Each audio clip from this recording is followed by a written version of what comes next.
మీరు గురువుగారు అయితే కావచ్చుగాక, కానీ ఈ విషయంలో ఈ లోకం మొత్తం మీతో ఏకీభవించదు గురువుగారు.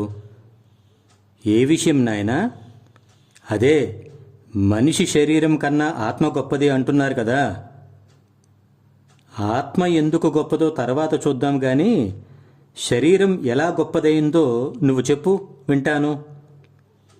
ఎందుకంటే గురువుగారు, ఈ శరీరంతోనే కదా ఎన్నో మంచి పనులు చేసేది, ఈ శరీరంతోనే కదా భగవంతుని ఉనికిని చెప్పేది, ఈ శరీరంతోనే కదా పరోపకారం చేసేది, ఈ శరీరంతోనే కదా ఎదుటి వాళ్ళ మనసులను గెలుచుకునేది, ఈ శరీరంతోనే కదా ఇంకో శరీరానికి జన్మ ఇచ్చేది.